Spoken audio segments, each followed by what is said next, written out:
శుభోదయం. క్రీస్తు యేసునందు ప్రియమైన దేవుని బిడ్డలారా, మన రక్షకుడైన యేసుక్రీస్తు యొక్క పరిశుద్ధ నామంలో మీ అందరికి కూడా ఉదయకాల శుభాలు తెలియజేస్తున్నాను. మన టిఎల్సి అనుదిన ఆహారంలో మత్తయి సువార్త 7వ అధ్యాయం మొదటి వచనాన్ని మనం జ్ఞాపకం చేసుకున్నాం. మీరు తీర్పు తీర్చుకుడి, అప్పుడు మిమ్మును గూర్చి తీర్పు తీర్చబడదు.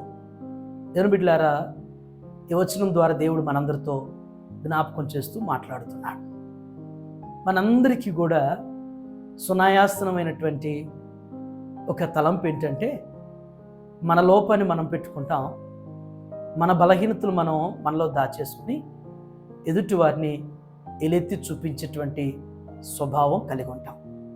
అది ప్రతి మనుషుల్లో ఉండేటువంటి స్వభావమే.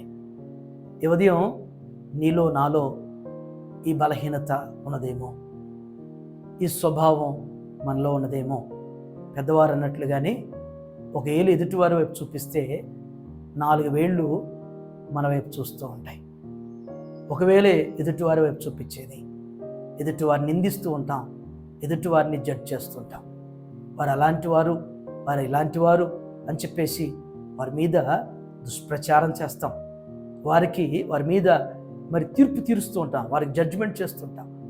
దేవుడు జ్ఞాపకం చేస్తున్నాడు, తీర్పు తీర్చొద్దు అంటున్నాడు. నీవు నేను ఎవరిని తీర్పు తీర్చడానికి? నీవు నేను ఎదుటి వారిని విమర్శించడానికి దేవుడు మనల్ని పెట్టలేదు కదా, దేవుడు ఆ అధికారాన్ని మనకి ఇవ్వలేదు కదా. ఒకవేళ అక్కడ ఉన్నటువంటి మరొక తలంపు ఉంది, అప్పుడు మిమ్మల్ని గూర్చి తీర్పు తీర్చబడదు. నువ్వు ఎదుటి వారికి తీర్పు తీరిస్తే నీకు తీర్పు తీర్చబడదంట.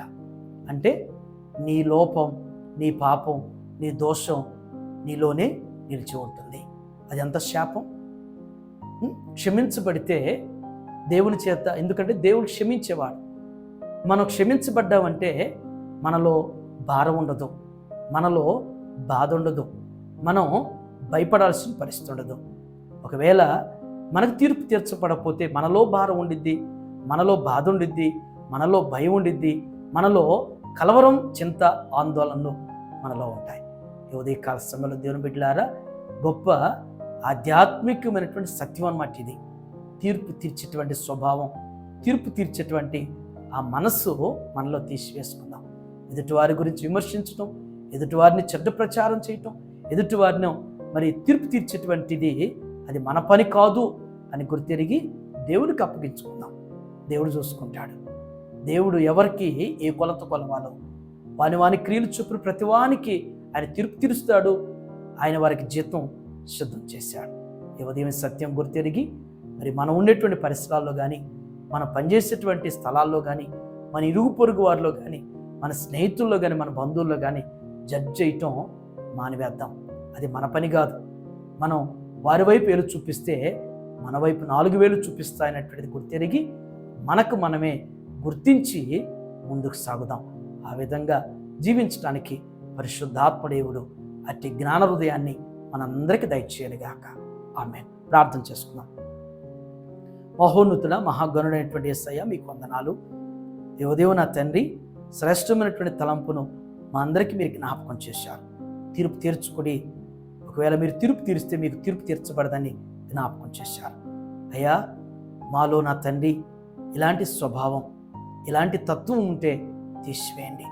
ఎదుటివారిని అయ్యా నిందించడం, ఎదుటివారిని విమర్శించడం, ఎదుటివారి గురించి చెడ్డగా దుష్ప్రచారం చేయటం, ఎదుటివారిని ద్వేషించేటువంటి మనసు మాలో ఉంటే తీసివేయండి. ఆ గుణం, ఆ స్వభావం, ఆ బలహీనతను మాలో నుంచి తీసివేసిన తండ్రి అయ్యా, మీ ద్వారా నాయన క్షమించబడేవారుగా, మీ ద్వారా నా తండ్రి మా పాపాలు, మా దోషాలు, మా అతిక్రమాలు క్షమించబడేటువంటి వారుగా అయ్యా, అట్టి ధన్యతను, అట్టి భాగ్యాన్ని మేము పొందుకోగలిగినటువంటి కృపద ఇచ్చాడు.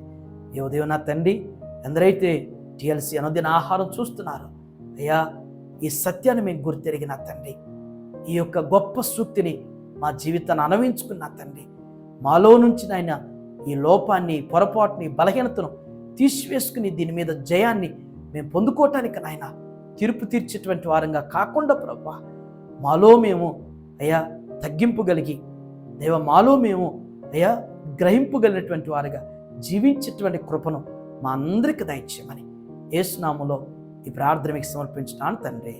ఆమేన్. దేవుడు మిమ్మల్ని అందరినీ దీవించునుగాక.